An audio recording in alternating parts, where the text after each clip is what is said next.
Welcome to another edition of Cheers to Careers. I'm Steve Ridinghouse, the Career Outreach Coordinator at the School of Journalism and Mass Communications at KU. Hello and welcome to another episode of Cheers to Careers. I'm Steve Ridinghouse, the Career and Outreach Coordinator for the KU School of Journalism and Mass Communications. Today we are joined by KU alum Craig Welch, Senior Staff Writer of National Geographic. Welcome, Craig. Thank you. It's nice to meet you. Glad to be here. I think you are our first podcast guest from Seattle. I'm trying to get all the states, so I've got Washington marked off my list now. So how long have you been in the Seattle area? I've been in Seattle for 23 years, but I've been in Washington State for 27, I believe. I was in Spokane, which is on the other side of the state at first. And National Geographic, you've been there for almost 10 years, right? A little over 8. A little over 8? Yep. And I know we did an alumni magazine story, I think it was about 4 years ago, and I saw the list of all the places you've been to. So you've been to all the continents, correct? I have. I've been to Antarctica, which was an amazing journey, and then all the rest in a bunch of places out on the ocean. Any idea how many countries you've been to? 25, maybe 30. Oh, wow. Do you have a favorite place that you do like to go to, or is it kind of dictated by the story you want to do? Yeah, I mean, they're all dictated by stories, but I like places where the majority of my time is going to be spent outdoors, and I frankly like it when I'm a little bit miserable because it makes for their story. And when you attended KU, I mean, National Geographic, obviously a well-known brand. I mean, were you even thinking about potentially working for them someday? Not even close. No. In fact, I had no idea what I wanted to do. I worked at the Kansan and had a great time. I knew I wanted to do something in print. My first job out of college was on the East Coast for a few months at a suburban newspaper in Pennsylvania. And to be honest, I had a college girlfriend who was from Jackson Hole, Wyoming. And I followed her out to Wyoming and got a job on a weekly newspaper in Wyoming covering outdoor stuff. And it completely changed my view of what I wanted to do. Before that, I had no idea what kind of, I didn't know what environmental reporting was. It's not something I'd ever given any thought to. And when you started at KU, I think if I remember right from that alumni story, you didn't come to KU as a journalism student, correct? It was a reporting class that kind of inspired you?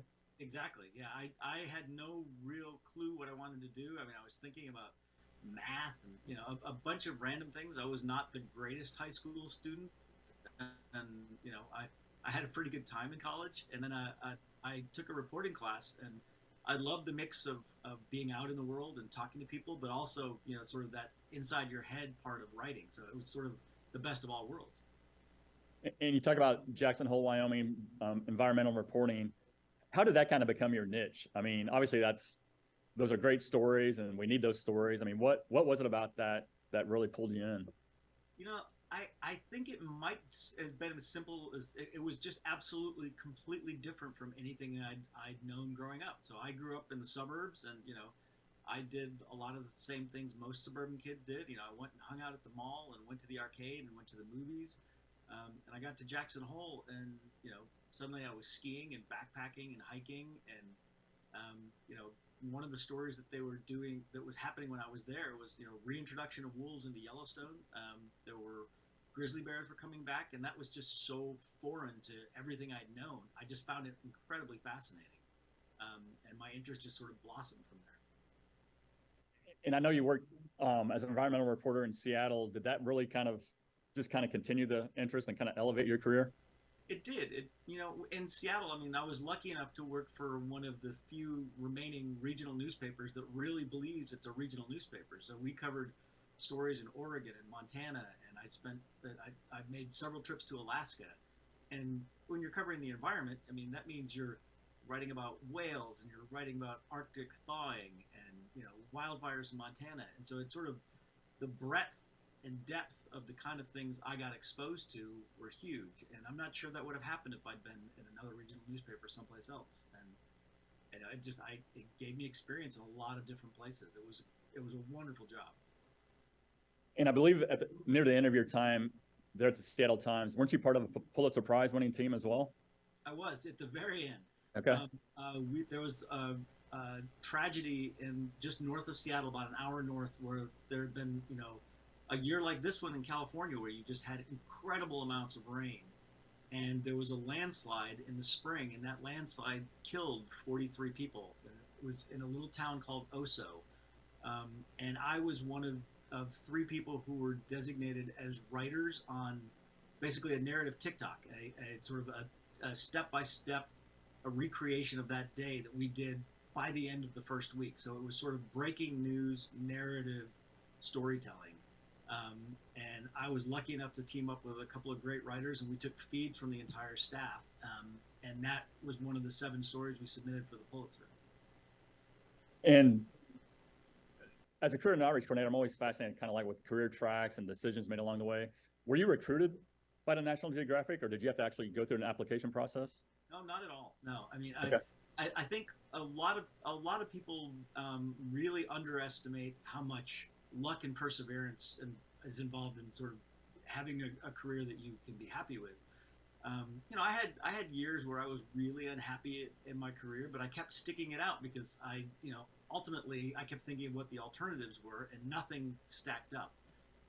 And by the time I left the Seattle Times, I was incredibly happy, and I really liked it there. But National Geographic was advertising for a staff environment reporter, and it seemed like a dream job, and it seemed tailor-made for the kind of experience I had. I had just come off a big project looking around the world at sort of climate impacts on the Pacific Ocean, and they were actually looking for somebody who had a little ocean writing experience. So I was literally in the right place at the right time.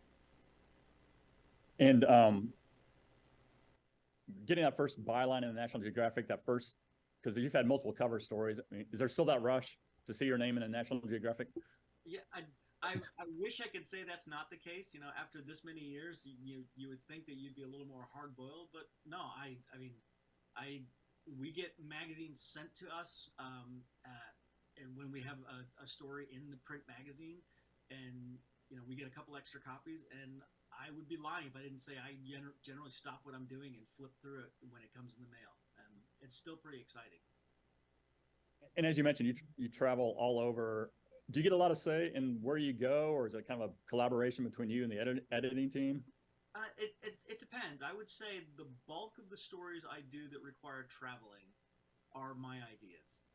And sometimes, so typically I will come up with the story first, and then where we go to tell that story sort of depends. So, for example, I wanted to do a story about permafrost thaw up in the Arctic and find out what that is contributing to climate change, because there'd been this was a few years ago, there'd been a lot of talk about it, but I'd not seen anything that gave a sort of definitive take on how significant a role permafrost thaw was playing in carbon dioxide and contributions to climate change. So I pitched that story. After I pitched it, we have what we call a coverage plan, where we set out sort of where we're going to go to tell that story. And you have to, if you're working for National Geographic, you have to think visually. You have to think about geographic diversity, like different places. And so I ended up going to Alaska and Arctic Russia. And that's a pretty typical way stories come together. Sometimes photographers will pitch stories, and I will be assigned to a story that they've chosen. And sometimes I'll go where they've gone. Sometimes I'll come up with my own plan. So it's a mix. And sometimes you travel alone, and then sometimes you do get to travel with a photographer and other team members. Yeah, in fact, so when I went to Antarctica, I got to go on.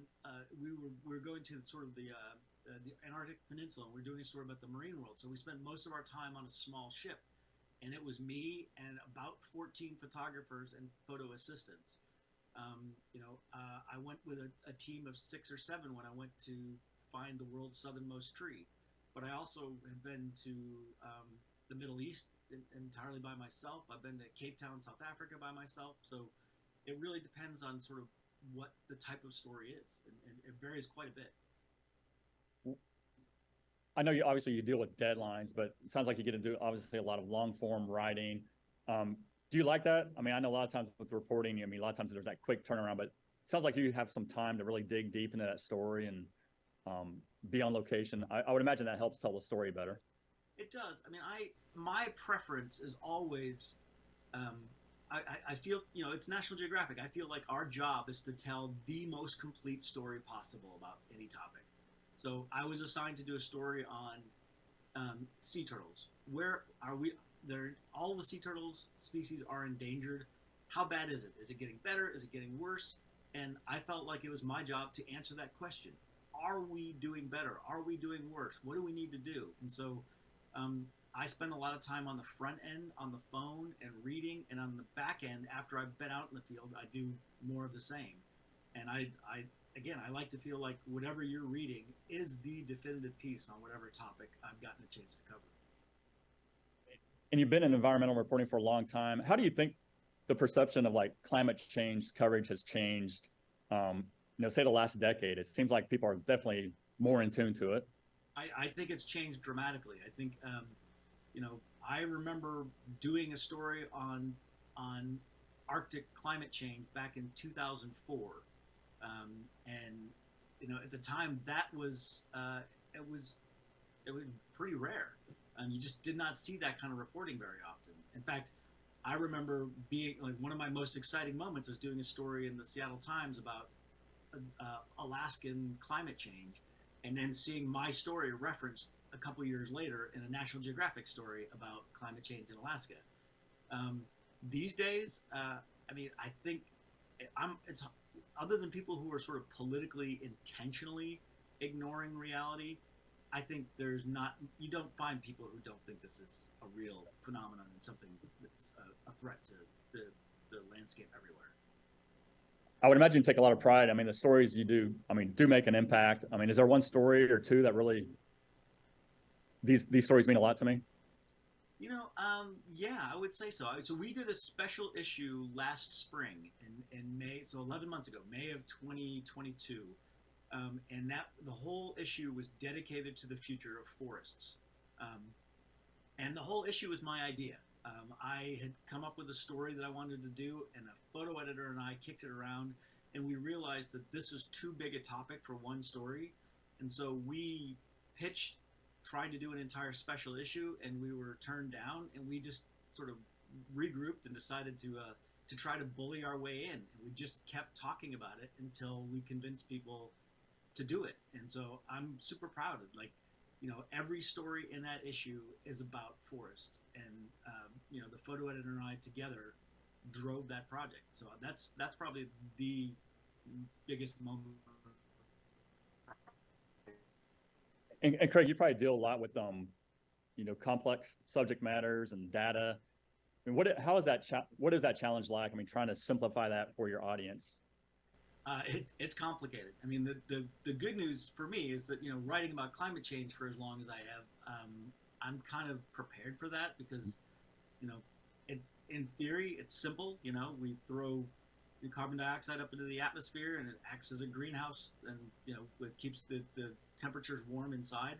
But in the minutia of it all, it is very complicated. And so I think I've gotten used to spending a lot of time reading thick science papers, and what I go back to over and over again on these complicated topics is traditional reporting. I use the phone, and I will go back, and I kid you not, I will interview some sources 25 times to get everything right. And I take great pride in annoying the crap out of these people until I get it right, and they are usually annoyed by the time I'm done with them, and then they're grateful in the end, because it's very rare that I have somebody not say, I had no idea this was going to be that accurate. And so that is what I'm going for. I don't care if they like what I'm saying, but I want them to agree that it is not in any way incorrect. So those sources are okay when you keep calling back? Yeah. Sure. I think, I apologize frequently, but I warn them usually, that it's going to take a lot for me to get through this, and I'm going to get stuck. I'm a reasonably smart guy, but I'm no genius, and it takes a lot of work to understand some of these concepts. And then once you sit down to write, you realize, oh, there's about 60% of this that I thought I understood, but now I realize I might misunderstand it. And I assume during the reporting process, you had to file a few Freedom of Information requests. I have more so at the Seattle Times than at National Geographic, in part because I mean, a lot of our stories are international, and so you know the United Arab Emirates does not have a public records law, as far as I'm aware. And so a lot of the work I'm doing is based on science studies Yeah. and a lot of research papers. When I did some COVID reporting early in the pandemic, and I filed a lot of FOIA requests there, and I filed tons of them when I worked at the Seattle Times because I was covering all sorts of environmental issues, all within the United States. And filing those requests, is that a skill you picked up at KU, or is that something you picked up later in your career? I'm sure we were taught that at the University of Kansas, but it's not something that I really put into great use until I was at the Seattle Times, and in part because the executive editor at the Seattle Times, a guy named Dave Boardman, he had come up as an investigative reporting editor, and he's one of the best in the country. He's now the dean at Temple, and he just sort of expected it of all of us. And if you're going to do a profile of a politician, you better be checking all of his contributions, no matter how minor the story. Go and do all of the sort of deep background before you write something. If you're going to do a profile of a person, let's make sure that they're not actually a criminal first. Let's just do this sort of basic steps. And so we had to do a lot of public records requests and just general deep reporting, even for some of the most minor seeming stories. And I'm not sure the exact year, but you also got to do a story, or at least interview President Obama, right? I did. What was that experience like? It was intimidating. I got to President Obama was going out to Midway Island, which is basically halfway between the U.S. and China in the middle of the Pacific, and he was designating a marine protected area, so an area of the ocean that would be free from commercial fishing. And I got to fly out to Hawaii and board Air Force One. Wow. And then ride with the entire sort of a small portion of the press corps, land on Midway, and then on the beach at Midway, I got to have a one-on-one, essentially a walk and talk, where we walked along the beach and he chatted with me, and he was incredibly gracious. I think he could tell I was nervous, but yeah, it was a wonderful experience. And you talked about, obviously you're outdoors for a lot of or pretty much all your stories. Have you had any close calls, like with nature, animals, wild animals, or anything like that? It's funny you say that. I would say to people who have really spent a lot of time outdoors, probably not.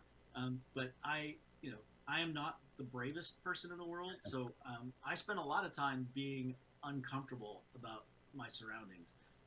So we did a story on trying to find the world's southernmost tree, basically the last tree before Antarctica, and we ended up in Cape Horn at the very, very tip of South America, and there were 80-mile-an-hour winds, and we were sleeping in tents for 10 days, and then in order to get anywhere, we had to walk across this scrub brush that was basically bushes, and so we were essentially walking on the tops of trees, and I kept getting knocked down and stuck.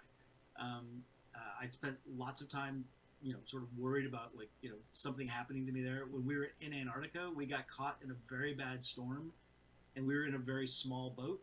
And aside from being sick because of the waves, I also remember laying in my bunk and hearing the ice scrape against the hull of the boat, and wondering if I was going to make it home okay. So I don't know that in any of these cases I was actually in danger, but it sure felt like it to me. And in between your reporting, you've also found time to write a detective story, correct? I did. So when I was at the Seattle Times, I came across, and embarrassingly, it was a brief. It was a 3-paragraph story in the back of our newspaper about a gentleman who had been arrested for stealing $3 million in clams. And not just any clams, but a very strange-looking clam that is specific to the Pacific Northwest, called a geoduck. And if you haven't seen it, it's spelled geoduck. If you haven't seen it, it's basically a clamshell with a long siphon, and it looks like something as long as my arm, from my elbow to my hands.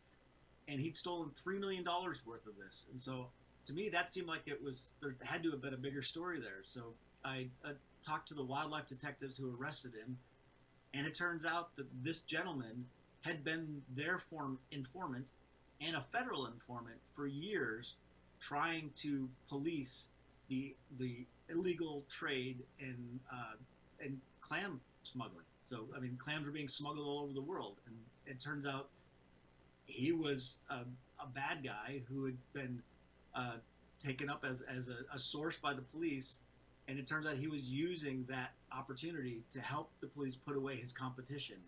And then eventually they realized that he was also doing crimes, and they arrested him. So it was a fun story, and it became a great book for me. An appropriate title, titled Shell Games, correct? Yes, Shell Games. Good time. So Craig, we're a couple months away from graduation here at KU. Any advice you would have to students that want to do like the reporting you do, that in-depth environmental reporting? I mean, how they could get started? Tons. So first of all, you don't have to do what I did. The route to being someplace like National Geographic, it was a long journey. I didn't get here until I'd been a reporter for 20, 25 years. You don't have to do that way anymore. The most important thing that I've learned along the way is if you want to be a writer, you have to write. If you want to be a reporter, you have to report. And it doesn't matter whether it's for the New York Times or if it's for, a weekly in a small town in Missouri. You just need to do the work. And then if there's a particular type of journalism that is important to you, be very, very good at that. I wanted to do long-form journalism from an early age. By the time I was 24, I realized I wanted to write for magazines. It took me a long time to get here, but I worked very hard at that. I read a lot of magazines. I still, on my desktop on my computer right now, I have a file called Inspiration, and it is just a list of like 60 or 70 great magazine stories, and I turn to them often. So if you want to be a writer, read. If you want to be a reporter, get out and do the reporting. Be really good at what you want to do, but don't blow off the other things. You have to be competent at everything else. Just focus your attention as early as you can on what you want to do, and then persevere. It's never going to be easy. There are going to be bad years. If you really want this, you can't give up. I saw a quote just today that said, a writer is someone who, when the opportunity came to quit, just was too bullheaded to do so. No, well said. Great advice. Are you able to share where your next trip is going to be, or do you got to keep that quiet?